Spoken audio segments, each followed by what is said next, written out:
ইরানের সাথে গোপন পাইপলাইন বানাচ্ছে ইসরায়েল, সৌদি আরব আসলে কি করবে? শেষ পর্যন্ত আগুনে ঝাঁপ দিল সৌদি আরব, ট্রাম্প নেতানিয়াহুর জালে বিন সালমান। শত শত মিসাইল দিয়ে ইরানের পাশে চীন, মার্কিন বিমান মুহূর্তেই ছাই হবে। এবং সর্বশেষ জানাবো, নেতানিয়াহুর ট্রাম্প কার্ড কি আর আগের মতো কার্যকর নেই? ডোনাল্ড ট্রাম্পের উপর প্রভাব হারাচ্ছে নেতানিয়াহু।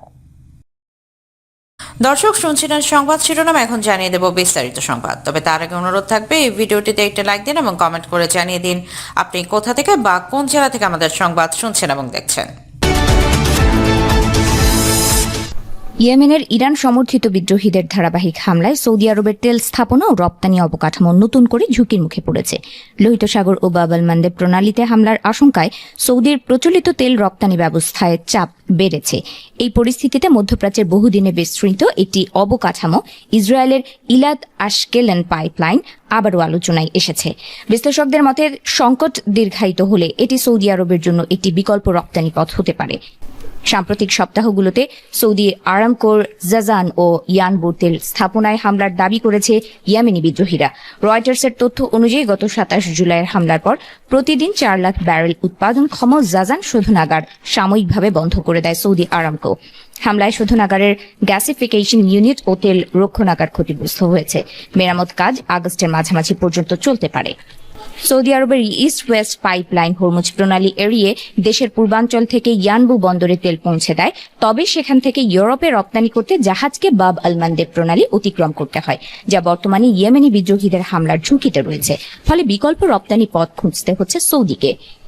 এই প্রেক্ষাপটে আলোচনায় এসেছে 254 কিলোমিটার দীর্ঘ ইলাত আশকেলন পাইপলাইন।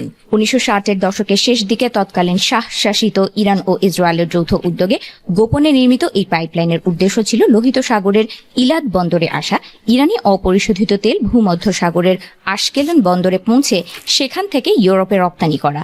এতে সুয়েজ খাল ব্যবহারের প্রয়োজন পড়ত না।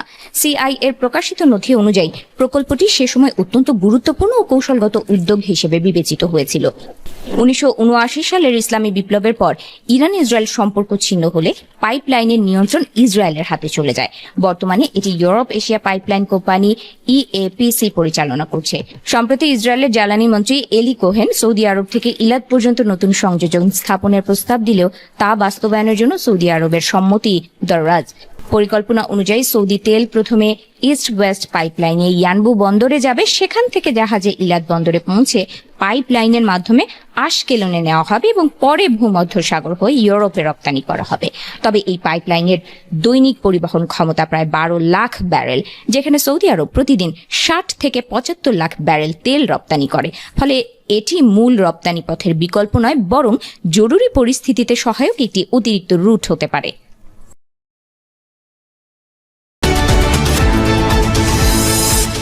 মার্কিন যুক্তরাষ্ট্র শেষ পর্যন্ত সৌদিকে দিয়ে নিজের স্বার্থ হাসিল করেই ছাড়ল। ইরাকে হামলার মধ্য দিয়ে সৌদি আরব এবার নিজের কফিনে শেষ পেরেকটিও ঠুকে দিল। পরিস্থিতি এমন এক পর্যায়ে পৌঁছেছে যে ইরাকে হামলা চালিয়ে এখন হাঁসফাঁস করছেন সৌদি যুবরাজ মোহাম্মদ বিন সালমান। আগে থেকেই সৌদিকে ক্ষত বিক্ষত করেছে তেহরান। ইরাক থেকেও দফায় দফায় ড্রোন হামলার শিকার হয়েছে রিয়াদ।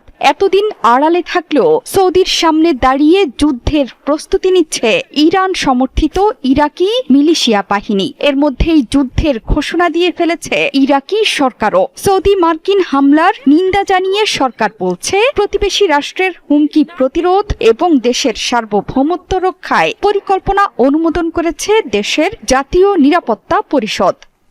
গত এক সপ্তাহে ইয়েমেন বাহিনীর মিসাইল, ইরাকি মিলিশিয়ার ড্রোন হামলা এবং ইরানের নতুন হুমকির মুখোমুখি সৌদি। মঙ্গলবার ভোরেই স্পষ্ট হয়ে ওঠে সামগ্রিক দৃশ্যপট। আর নিজেদের আটকে রাখতে পারেনি সৌদি। মার্কিন যুদ্ধ বিমানের সঙ্গে পূর্ব ইরাকে দফায় দফায় হামলা চালায় সৌদির যুদ্ধ বিমান। কিন্তু এটা করে যেন সাপের লেজে পা দিলেন যুবরাজ মোহাম্মদ বিন সালমান। এর মানে বৃহত্তর যুদ্ধে জড়িয়ে পড়েছে রিয়াদ। সৌদি আরব এখন এমন এক ঝড়ের কেন্দ্রে এসে দাঁড়িয়েছে যেখানে 3 দিক থেকে অসম যুদ্ধ কৌশলে পারদর্শী প্রতিপক্ষরা দাঁড়িয়ে আছে। সামরিক পরিকল্পনাকারীদের জন্য এটি ভয়াবহ দুঃস্বপ্ন।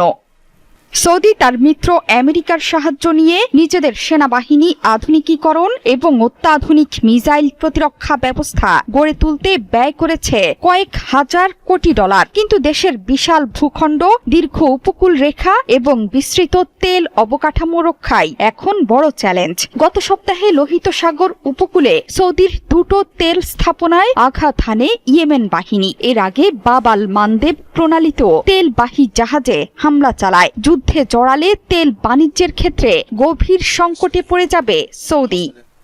সৌদির জন্য রীতিমতো ঝড় হয়ে এসেছে ইরাকি মিলিশিয়ারা। তারা ক্রমাগত ড্রোন হামলা চালিয়ে যাচ্ছে রিয়াদে। সেন্টকমের মতে যুদ্ধের প্রথম কয়েক সপ্তাহে ইরাক থেকে শত শত ড্রোন উড়ে এসেছিল মার্কিন স্থাপনায়। যুদ্ধবিরতির পর মে মাসেও কয়েকটি হামলা হয়।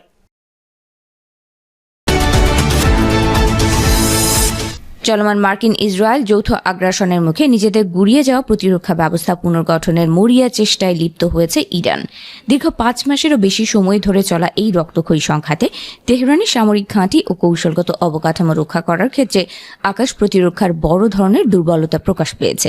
আর ঠিক এই সংকটময় মুহূর্তে নিজেদের অস্ত্র ভাণ্ডার সমৃদ্ধ করতে চীনের দিকে হাত বাড়িয়ে দিয়েছে মধ্যপ্রাচ্যের প্রভাবশালী এই দেশটি। রয়টার্সের একচেটিয়া প্রতিবেদনে উঠে এসেছে এক চাঞ্চল্যকর তথ্য।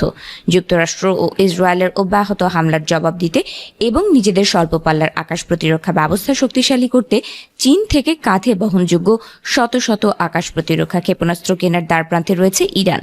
এই চুক্তির আওতায় প্রায় 3 থেকে 400 man portable air defence system বা ম্যান প্যাডস পেতে যাচ্ছে তেহরান, যার আনুমানিক মূল্য প্রায় 6 থেকে 7 কোটি মার্কিন ডলার।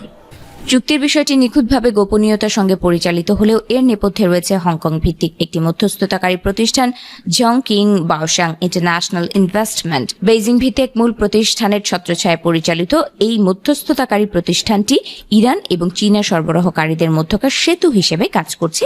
এই গোপন চুক্তির প্রথম চালানটি আগামী কয়েক সপ্তাহের মধ্যেই তেহরানের হাতে পৌঁছতে পারে বলে ধারণা করা হচ্ছে। চুক্তিকৃত এসব অস্ত্রের তালিকা রয়েছে চীনের তৈরি অত্যাধুনিক QW-12 এবং FN-16 এর মতো শক্তিশালী ক্ষেপণাস্ত্র।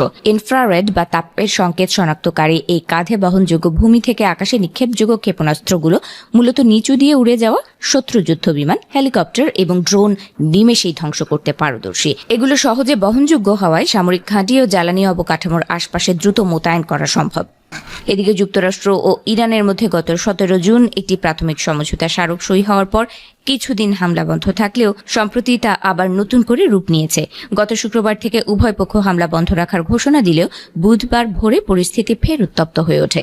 ইরাকে ইরান সমর্থিত সশস্ত্র গোষ্ঠীর ঘাঁটিতে যুক্তরাষ্ট্র ও সৌদি আরব যৌথ হামলা চালালে জর্ডানে অবস্থিত মার্কিন ঘাঁটিতে আকস্মিক পাল্টা হামলা চালায় ইরান। এমন এক অস্থিতিশীল পরিস্থিতিতে শত শত ম্যান প্যাডস হাতে পেলে ইরানের স্বল্প পাল্লার আকাশ প্রতিরক্ষার শক্তি বহুগুণ বেড়ে যাবে। সামরিক বিশ্লেষকদের মতে স্থায়ী প্রতিরক্ষা ব্যবস্থার চেয়ে কাঁধে বহনযোগ্য অস্ত্রগুলো বেশি কার্যকর, কারণ এগুলো দ্রুত বিভিন্ন স্থানে সরিয়ে নেওয়া যায় এবং অল্প সংখ্যক সেনা দিয়েই পরিচালনা করা সম্ভব।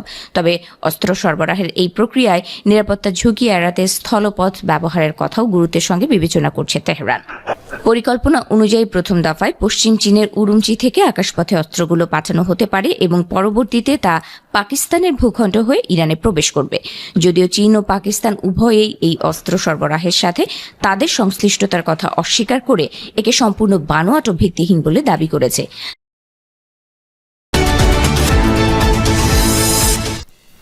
দীর্ঘদিন ধরে যুক্তরাষ্ট্রের সঙ্গে ব্যক্তিগত ও রাজনৈতিক সম্পর্ককে নিজের সবচেয়ে বড় কূটনৈতিক শক্তি হিসেবে ব্যবহার করে আসছেন ইসরায়েলের প্রধানমন্ত্রী বেনিয়ামিন নেতানিয়াহু। যুক্তরাষ্ট্রে বেড়ে ওঠা সাবলীল ইংরেজি এবং ওয়াশিংটনের রাজনৈতিক অঙ্গনে দীর্ঘ যোগাযোগ সব মিলিয়ে নিজেকে এমন একজন নেতা হিসেবে গড়ে তুলেছেন যিনি অন্য সবার চেয়ে ভালোভাবে যুক্তরাষ্ট্রকে বুঝতে পারেন। আর সেই সম্পর্কের সবচেয়ে বড় প্রতীক ছিলেন মার্কিন প্রেসিডেন্ট ডোনাল্ড ট্রাম্প। কিন্তু সাম্প্রতিক ঘটনাগুলো বলছে সেই সমীকরণে এখন ফাটল ধরছে। প্রশ্ন উঠছে, নেতানিয়াহুর সবচেয়ে বড় রাজনৈতিক সম্পদ অর্থাৎ ট্রাম্পের সঙ্গে ঘনিষ্ঠতা কি আগের মতো শক্তিশালী আছে? কেনই বা এমন প্রশ্ন উঠছে? কাতার ভিত্তিক সংবাদ মাধ্যম আল জাজিরার একটি বিশেষ প্রতিবেদনে এসব বিষয় তুলে ধরা হয়েছে। প্রতিবেদনে বলা হয়, ইরানের সঙ্গে সাম্প্রতিক সংঘাতের সময় যুক্তরাষ্ট্র প্রথমবারের মতো সরাসরি ইসরায়েলের পাশে সামরিকভাবে অংশ নেয়। শুরুতে এটিকে নেতানিয়াহুর বড় কূটনৈতিক সাফল্য হিসেবে দেখা হলেও যুদ্ধ দীর্ঘায়িত হওয়ার পর পরিস্থিতি বদলাতে শুরু করে। মার্কিন গণমাধ্যমের প্রতিবেদনে বলা হয়, ইরানের বিরুদ্ধে সামরিক অভিযান সম্ভব এবং তেহরানের সরকার দুর্বল হয়ে পড়বে এমন ধারণা ট্রাম্পকে দিয়েছিলেন নেতানিয়াহুই। কিন্তু যুদ্ধ প্রত্যাশা মতো এগোয়নি। এরপর থেকেই দুই নেতার সম্পর্ক নিয়ে প্রশ্ন বাড়তে থাকে। সাম্প্রতিক সময়ে মধ্যপ্রাচ্যের বিভিন্ন গুরুত্বপূর্ণ সিদ্ধান্তে ইসরায়েলের মতামত ছাড়া এগোতে শুরু করেছে ওয়াশিংটন। তুরস্কের কাছে F-35 যুদ্ধবিমান বিক্রির পরিকল্পনা, সৌদি আরবের সঙ্গে পারমাণবিক সহযোগিতা এবং ইরানকে ঘিরে আলোচনায় ট্রাম্প প্রশাসনের অবস্থান, এসব ইস্যুতে নেতানিয়াহুর আপত্তি প্রকাশ্যে এসেছে। তবে ট্রাম্প স্পষ্ট ভাষায় বলেছেন, যুক্তরাষ্ট্র কি বিক্রি করবে তা অন্য কেউ ঠিক করে দেবে না। এই মন্তব্যকে দুই নেতার সম্পর্কের টানাপোড়েনের প্রকাশ্য ইঙ্গিত হিসেবে দেখছেন বিশ্লেষকেরা। শুধু ডেমোক্রেট নয়, রিপাবলিকান শিবিরের ভেতরেও এখন নেতানিয়াহুকে নিয়ে সমালোচনা বাড়ছে। মার্কিন রক্ষণশীল ধারার প্রভাবশালী ব্যক্তিত্ব টাকার কার্লসন, মার্জরি টেইলর গ্রিনের মতো নেতারা প্রকাশ্যে সমালোচনা করেছেন ইসরায়েলি প্রধানমন্ত্রীর। এমনকি ভাইস প্রেসিডেন্ট জেডি ভ্যান্স অভিযোগ করেছেন, ইসরায়েলের কিছু নেতা ইরান যুদ্ধ বন্ধে যুক্তরাষ্ট্রের কূটনৈতিক উদ্যোগকে বাধাগ্রস্ত করার চেষ্টা করেছিলেন। বিশ্লেষকদের মতে, একসময় যে নেতানিয়াহু ওয়াশিংটনের প্রায় সর্বদলীয় সমর্থন পেতেন, এখন সে অবস্থান আর আগের মতো নেই। এমন পরিস্থিতিতেই ডোনাল্ড ট্রাম্পের সঙ্গে বৈঠকের জন্য ওয়াশিংটনে গেছেন নেতানিয়াহু। বিশ্লেষকদের মতে, এই সফরের উদ্দেশ্য শুধু কূটনৈতিক আলোচনা নয়, বরং ইসরায়েলের জনগণের কাছে একটি রাজনৈতিক বার্তা দেওয়া। ট্রাম্পের সঙ্গে তার সম্পর্ক এখনও অটুট। তবে অনেকের মতে, বৈঠকের আনুষ্ঠানিক আলোচনায় ইরান, সৌদি আরব, F-35 বিক্রি কিংবা আঞ্চলিক নিরাপত্তা থাকলেও নেতানিয়াহুর মূল লক্ষ্য হতে পারে নিজের রাজনৈতিক অবস্থানকে শক্তিশালী করা। আগামী অক্টোবরে ইসরায়েলে জাতীয় নির্বাচন হওয়ার কথা। একই সময়ে দুর্নীতির একাধিক মামলার মুখোমুখিও নেতানিয়াহু। এ অবস্থায় যুক্তরাষ্ট্রের পূর্ণ সমর্থন দেখাতে পারলে তা নির্বাচনী প্রচারণায় বড় সুবিধা এনে দিতে পারে। কিন্তু বিশ্লেষকদের মতে, ট্রাম্প যদি ভবিষ্যতে নতুন কোনো ইসরায়েলি নেতৃত্বকে সমর্থনের ইঙ্গিত দেন, তাহলে সেটি নেতানিয়াহুর জন্য বড় রাজনৈতিক ধাক্কা হতে পারে।